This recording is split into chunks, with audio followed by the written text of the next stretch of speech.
we move on to Isabel Sophie Chua. Yes. Hi I again. think I'd just it's like to okay say that now. I really love your poem, Ashraf. It really speaks a lot to how we can be better as people. I think my poetry is gonna my poem is gonna be a bit different in terms of tone.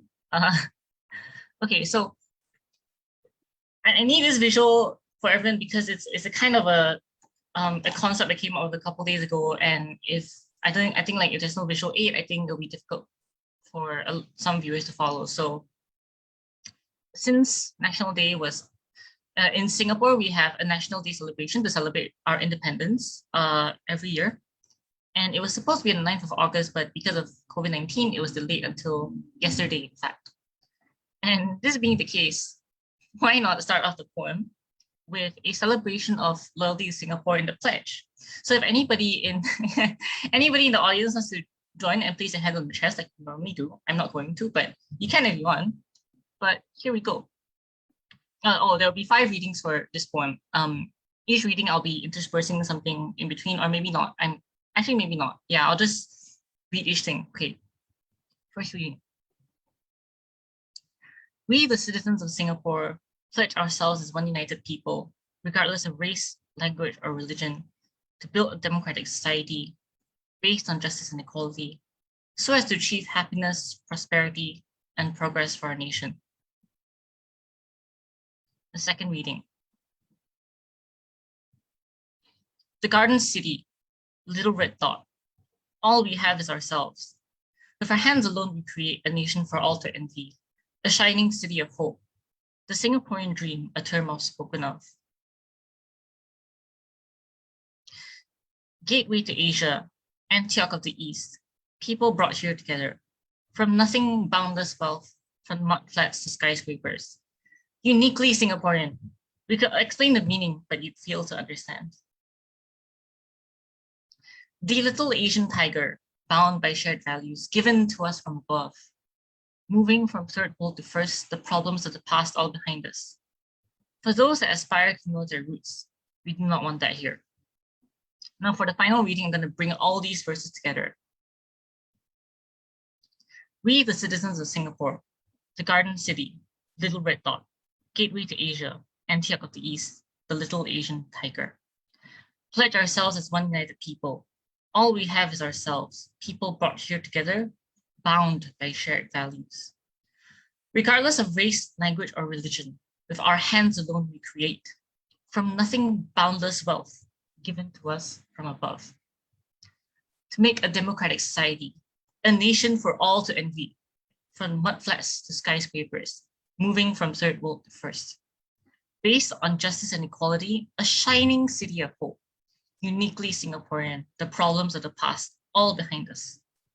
So as to achieve happiness, prosperity, the Singaporean dream. We could explain the meaning for those that aspire to know their roots and progress for our nation, a term I've spoken of, but you'd fail to understand. We do not want that here.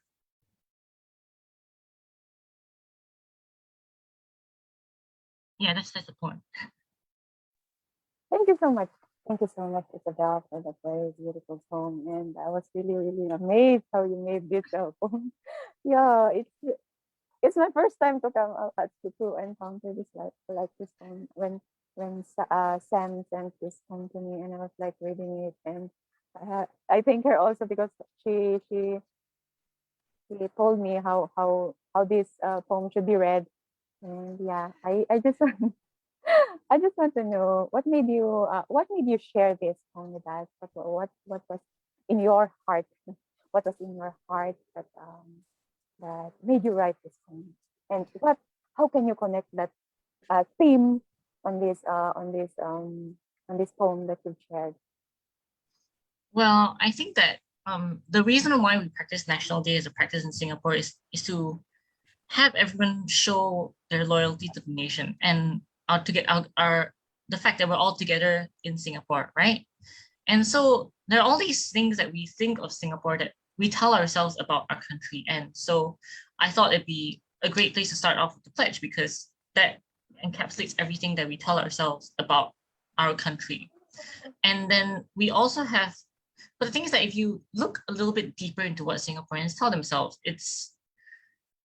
there is some, we believe that we're past mistakes. We can make no more mistakes. We believe that, for example, when we bring in migrant workers and we don't really treat them very well, it's not a problem on our parts, and that there really aren't any problems. There are no problems to see here. We are a first world country, and therefore there are no problems to be. And this view of ourselves as unique and advanced and greater, I think, impacts the way that we are and actively impedes our progress as a society to be more accepting, to be more loving towards the people who we bring to our shores to live with us. And in the spirit of it being around the time of National Day, I thought it's a good time to remember this. Beautiful. Thank you so much. Thank you so much, Isabel, for sharing those words with us and for explaining to us the deeper meaning of the poem and of the message of this poem. And yeah, we thank you for giving us a time to join this Carnival of Poetry. And yeah, may I call on